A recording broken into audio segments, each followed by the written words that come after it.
পাকিস্তান টি-20 বিশ্বকাপ খেলছে, তবে বয়কট করবে ভারতের বিপক্ষে ম্যাচ।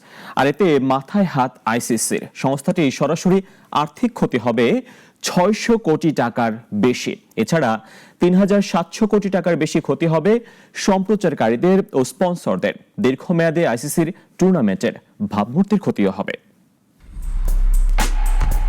বিরিয়ানি থেকে মাংসের টুকরোটা সরিয়ে নেওয়া হলে সেটা কি আর বিরিয়ানি থাকে, কিংবা সেটি কি আর আগের দামে বিক্রি করা সম্ভব? আইসিসি ঠিক এমনই এক অবস্থায় পড়েছে টি-20 বিশ্বকাপে পাকিস্তান ভারতের বিপক্ষে ম্যাচ বয়কটের ঘোষণা দেয়।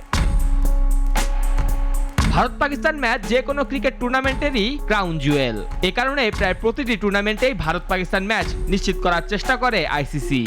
আর পাকিস্তানের ম্যাচ বয়কটের সিদ্ধান্ত সেখানেই আঘাত এনেছে, এলোমেলো করে দিয়েছে অর্থের হিসেব। পাকিস্তান ভারত ম্যাচ বয়কট করায় আইসিসির সরাসরি ক্ষতি দাঁড়াবে $50 মিলিয়ন মতো, যা পাকিস্তানের বছর জুড়ে আইসিসির কাছ থেকে পাওয়া লভ্যাংশের চেয়ে অনেক বেশি। এ ঘটনায় আইসিসির চেয়ে বহুগুণ ক্ষতির শিকার হবে সম্প্রচারকারী ও বিজ্ঞাপন দাতারা। ভারত পাকিস্তান ম্যাচের 10 সেকেন্ডের একটি স্লটের মূল্য 50 লাখ টাকাও ছাড়াতে পারে। সেই হিসেবে বিশ্বব্যাপী সম্প্রচারকারীরা বিপুল ব্যবসা হারাবে, যা আইসিসির প্রতি সম্প্রচারকারীদের আস্থা হারানোর কারণ হতে পারে। সরাসরি ক্ষতি ছাড়াও এমন ঘটনার দীর্ঘমেয়াদী প্রভাব রয়েছে। পরবর্তীতে আইসিসি টুর্নামেন্টের বাজার মূল্য সামগ্রিকভাবে কমে যেতে পারে। এছাড়া ইন্স্যুরেন্স মূল্য বেড়ে যেতে পারে, যা আইসিসি লাভজনক অবস্থাকে হুমকির মুখে ফেলবে।